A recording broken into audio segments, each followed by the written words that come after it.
Okay, so Quick I math believe button. it's recording already.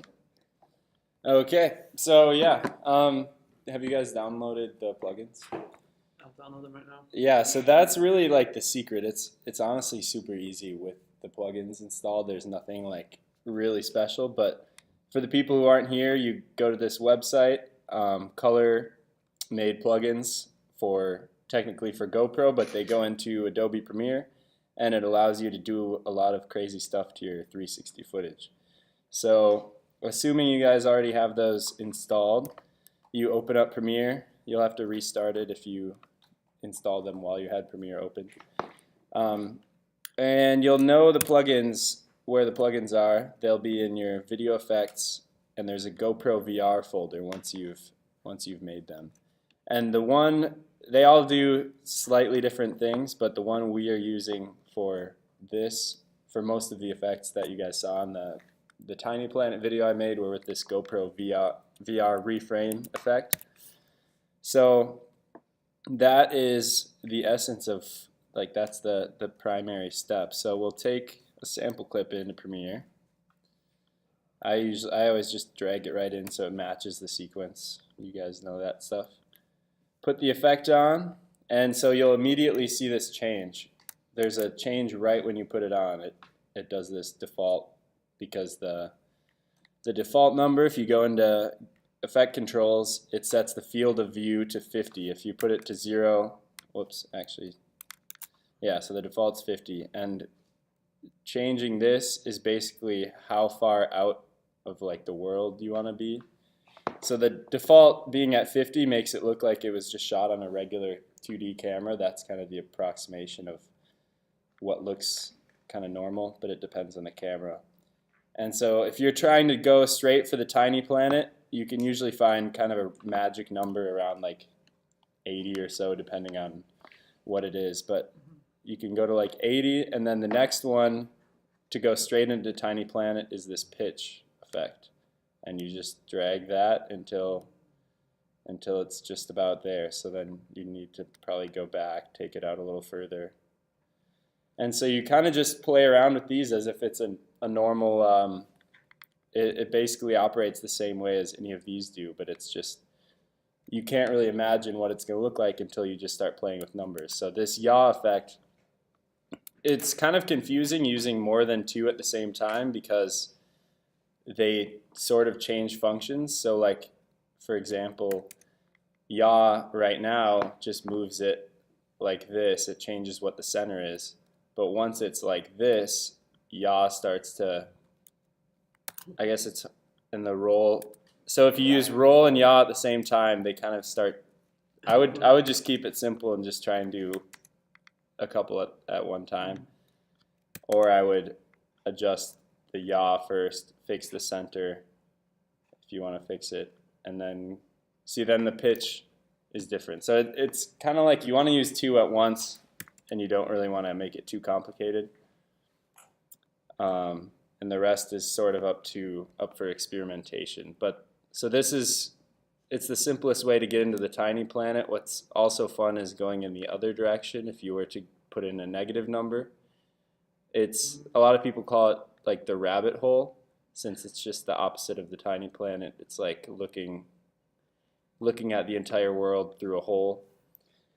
And pretty much it's just kind of playing around with all the different functions. If you want something really precise, I think there was one shot where I used the offset function. I think there's another version of that, but that I had placed before the GoPro reframe, and I used that to, I think there's a lot of ways to do this stuff, but I was just experimenting with different things at the same time. But that's probably not necessary. So you put the offset before the.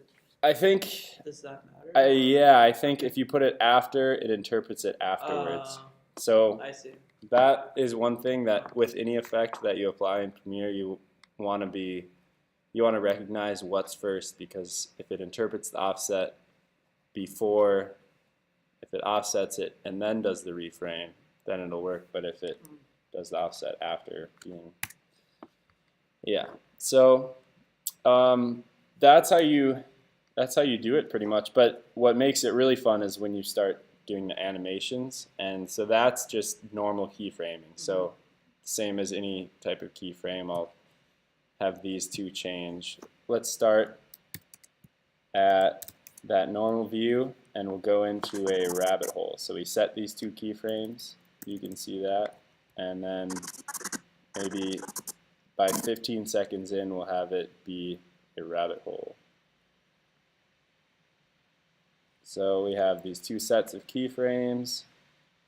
Sometimes you want to experiment with it's called the interpolation of the timing of it. So if you do a Bezier, it gives it a little, it eases it in and out. Usually that's not necessary. It's kind of one of those things that just makes it more complicated, but if you really want to, you can. And we'll see what this looks like. So it's over the span of 15 seconds, so it's going really slow. But it's just about as easy as that. And I'm trying to think, we could do a slightly more complicated one. We could So there's a shot in the video when the music kicks off of the guards and they're walking by. And yeah, I could do that same one. It pans and then it rides with them. Yeah, now, I'll do that one. As you're calling that up and setting that up, when you created those scenes, was it just you turning knobs and like, that's cool, that was that one, right? That's it. Like, what I think really is the thing about these effects is that it's, I mean, after making the video, I could kind of imagine what something was going to look like, but at first it was really just putting numbers in and seeing what happened. And so this one, that's exactly what happened. It almost looked like the camera was moving with them, but it was completely stationary. But so I started like somewhere around here, maybe like that, and eventually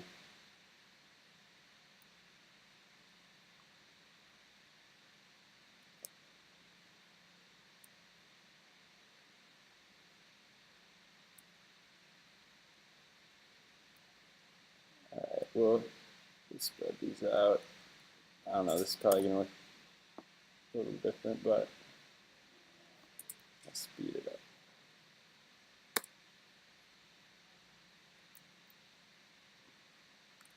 I think I need to make this be quite a bit more.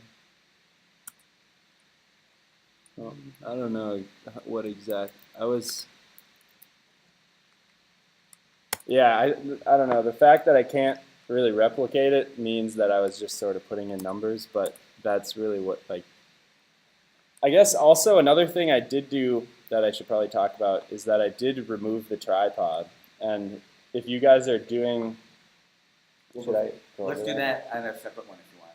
Yeah. Well, I basically, guys are, before you do the tripod thing, is there any other things for this effect? Do you guys have any questions? Does that kind of make sense?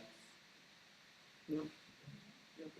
It's really just playing with these plugins, and the more you play with it, the more you'll know what to expect. But another thing also that I might as well say is that, like, what I want to start doing with this is less just like using it for the sake of it, like looking cool, but I think there's a lot of situations where it's really the most practical thing to do. Like if you just put a camera down and you know there's going to be something within the vicinity, but you don't know where, I think this is the best technique to ensure that you're going to capture it.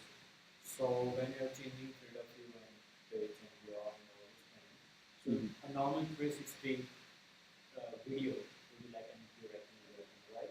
Which contains everything, like the whole 360 picture. When you change those things, it basically zooms in and zooms out. So there's a loss of data. A lot of things are missing. Yeah, it's no longer 360. Yeah, it's the same as cropping basically, but depending on what you like, I think the field of view is the primary decider of how much like this is basically taking everything that was in the sky and making it fill up this whole space. But primarily depending on the field of view, that determines how much you're like maximizing the detail. And it's still kind of hard to think about like what So if I were to zoom in, like since these clips are 4K, the details there, it's just